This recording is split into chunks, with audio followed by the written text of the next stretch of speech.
Le 20 mars 1945, le Père très saint parle. La parole qui exprime la vérité vous paraît dure. Vous ne voudriez que des paroles de miséricorde. Pouvez-vous prétendre la mériter? N'est-elle pas également miséricorde, la voix sévère qui vous parle de châtiment pour vous inciter à vous repentir? Or, vous repentissez-vous donc? Ce désir de n'entendre que des promesses de bonté, cette envie d'obtenir de Dieu des caresses seulement, est une déviation de la religion. Vous avez même transformé en épicurisme cette réalité sublime qu'est la foi au vrai Dieu. Vous en attendez du plaisir. Vous ne voulez faire aucun effort. Vous souhaitez vous abandonner à un compromis commode entre le commandement et ce qui vous plaît à vous. Vous allez jusqu'à prétendre que Dieu s'y conforme. À une époque, l'on donnait à ce vice spirituel le nom de quiétisme. Les docteurs spirituels l'emploient toujours. Je suis plus sévère et je l'appelle épicurisme de l'esprit. De la religion de Dieu, de sa parole, vous voudriez n'avoir que ce qui vous caresse, votre côté sensuel. Vous êtes en effet tombé si bas que vous avez rendu sensuel l'esprit lui-même. C'est pourquoi vous désirez lui donner des sensations et des frissons absolument humains. Vous ressemblez à ces fous d'autres religions qui provoquent, par des cérémonies adéquates, un état psychique anormal pour jouir des fausses extases de leur paradis. Vous ne comprenez plus la grande, la plus grande miséricorde de Dieu. Vous appelez donc dureté, terreur, menace ce qui est amour, conseil, appel au repentir pour obtenir des grâces. Vous voulez des paroles de miséricorde. Vous prétendez les vouloir pour avoir la force de vous relever? Ne mentez pas, elles vous plairaient parce qu'elles sont douces, mais vous resteriez aussi amers que du poison sur les lèvres de Dieu. Les paroles de miséricorde, les visions pleines d'amour qui vous sont accordées depuis 1 an, en guise de dernière tentative d'élever vers Dieu vos âmes pénétrées de paganisme, à quoi servent-elles? Au divertissement de beaucoup, à la ruine d'autres et à la sanctification d'une minorité si petite qu'elle en fait peur. C'est le destin du Christ qui continue, être signe de contradiction pour beaucoup. Aujourd'hui, c'est moi qui parle, ceci pour montrer que ma miséricorde est encore infinie si vous ne vous ensevelissez pas sous une grêle de feu, vous qui êtes plus coupables que les habitants de Sodome. Il est dit, aussi est-ce peu à peu que tu reprends ceux qui tombent. Tu les avertis, leur rappelant en quoi ils pêchent, pour que, débarrassés du mal, ils croient en toi, Seigneur. Ces périodes terribles n'ont-elles pas augmenté graduellement? Vous ai-je laissé être frappé par tout en une seule fois, de manière si infernale? Non, voici des décennies que la punition s'accroît en forme et en durée, et vous receviez de temps à autre un secours miraculeux qui vous en libérait, mais dont vous vous serviez pour préparer de votre propre gré un châtiment encore plus cruel. Jamais vous n'êtes devenu meilleur. La malice et le manque de foi n'ont cessé d'augmenter pour se moquer de Dieu. Et maintenant, si je ne savais comment je vous ai créé, je me demanderais si vous avez une âme, car vos œuvres sont pires que celles des bêtes. Il vous déplaît de me l'entendre dire? Agissez de sorte à ne pas le mériter. On trouve dans la sagesse cette parole qui concerne les Cananéens. Les anciens habitants de la terre, tu les avais pris en haine pour leurs détestables pratiques, actes de sorcellerie, rites impies. Ces impitoyables tueurs d'enfants, ces mangeurs d'entrailles en des banquets de chair humaine et de sang, ces initiés, membres de confréries, ces parents meurtriers d'être sans défense, tu avais voulu les faire périr. Vous, les générations des hommes actuels, ne vous reconnaissez-vous pas dans vos ancêtres? Moi, je vous reconnais. Votre malice a augmenté. Elle est devenue plus satanique. Elle vous fait toujours appartenir à cette engeance détestable à mes yeux. Le satanisme s'est répandu au point de quasiment devenir la religion des États. Que l'on soit grand ou petit, cultivé ou ignorant, et jusque chez les ministres de Dieu, l'on veut et l'on croit savoir à travers des filets qui portent le sombre sceau de Satan. Vous ne faites pas les mêmes sacrifices que les Cananéens, mais vous en faites de pire. Si ce ne sont pas les chairs que vous immolez, ce sont vos âmes et celles de vos semblables, en faisant fi du droit de Dieu et de la liberté de l'homme.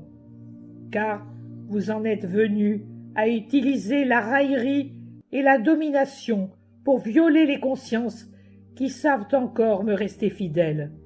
Vous les délogez du trône de leur foi qui les élève vers moi en les corrompant par des doctrines maudites, ou bien vous les tuez en croyant pouvoir les détourner de leur foi. Non, au contraire, vous les revêtez par là d'une foi incorruptible. Mais vous, soyez maudits pour la corruption que vous semez là où vous enlevez à Dieu ses fidèles. Et ne vous reconnaissez-vous pas, ô génération de parents, qui sans pitié tuez moralement vos enfants innocents en leur communiquant vos incrédulités, vos sensualités, tout l'attirail du rationalisme et de la bestialité dont vous êtes envahis? Ces enfants, qu'aucune colonne vertébrale spirituelle ne soutient, vous finissez de les tuer dans ce qu'il leur reste, leur corps, en permettant que, comme des bêtes de luxure, ils en fassent marcher, ce dont vous êtes conscients et heureux, car ce marché vous permet de vous repaître et de jouir grâce à leur sacrifice. Non, la sagesse n'exagère pas quand elle vous traite de bourreaux d'âme sans défense.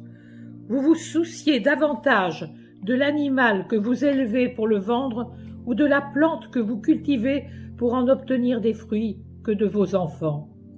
Eux sont faibles, et vous ne les fortifiez ni en leur apportant la foi en Dieu, ni, et même d'autant moins, l'honnêteté civique et celle de l'amour familial. Père, vous n'êtes plus les tuteurs des mineurs. Mère, vous êtes des idoles pour vos enfants, et non des anges. Vous n'accomplissez pas le but pour lequel je vous ai établi. Vous abdiquez vos droits et vos devoirs. Vous me faites horreur. Vous êtes des idoles idolâtres. Idoles car sans esprit. Idolâtres car vous adorez tout ce qui est en deçà du spirituel. Vous avez adoré l'homme.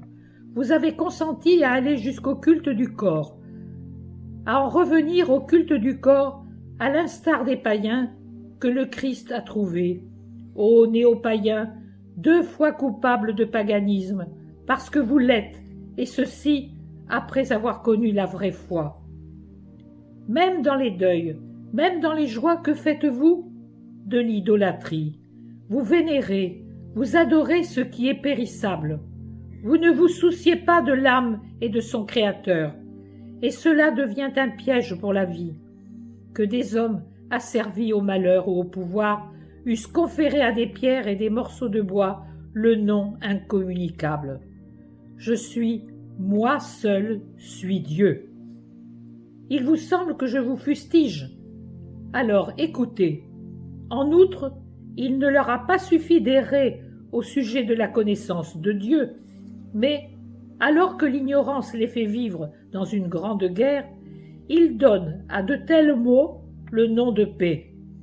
avec leurs rites infanticides, leurs mystères occultes, ou leurs orgies furieuses aux coutumes extravagantes, ils ne gardent plus aucune pureté, ni dans la vie, ni dans le mariage.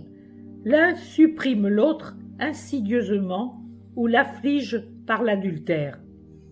Partout pêle-mêle, sang et meurtre, vol et fourberie, corruption, déloyauté, trouble, parjure, confusion des gens de bien, oubli des bienfaits, souillure des âmes, crimes contre nature, désordre dans le mariage, adultère et débauche. Car le culte des idoles sans nom est le commencement, la cause et le terme de tout mal. Ou bien en effet, ils poussent leur réjouissance jusqu'au délire, ou bien ils prophétisent le mensonge, ou ils vivent dans l'injustice, ou ils ont tôt fait de se parjurer. Comme ils mettent leur confiance en des idoles sans vie, ils n'attendent aucun préjudice de leurs faux serments. Or, est-ce que la sagesse fut dictée un siècle avant le Christ? Ou est-elle écrite pour l'époque actuelle? Et vous souhaiteriez encore des paroles de miséricorde? Avez-vous jamais vu un peuple en fuite sous de gros grêlons? Il fuit, mais est atteint car les grêlons les poursuivent de tous côtés.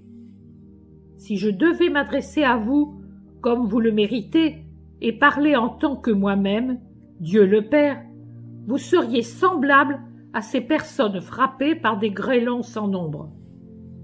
La bonté parle, et vous ne comprenez pas. La justice parle, et vous la trouvez injuste. Vous avez peur, mais vous ne vous corrigez pas. Êtes-vous stupide ou délinquant? Fou ou possédé? Que chacun s'examine. Et c'est pour cela que le Fils du Père a été envoyé mourir?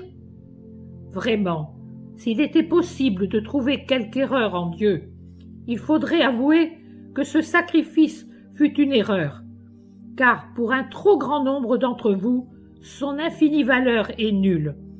Une erreur, oui, qui témoigne de ma nature, car si je n'étais amour, ô homme qui, coupable comme vous l'êtes, trouvez que je ne vous traite pas avec miséricorde, je ne vous aurais pas fait la grâce de la rédemption.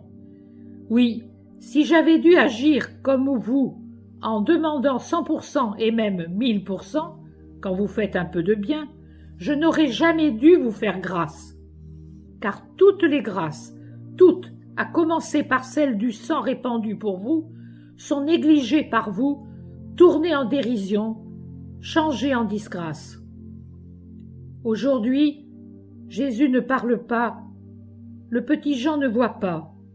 Aujourd'hui, c'est moi qui parle, pour vous dire que maintenant, comme il y a 2 ans, ma pensée demeure inchangée.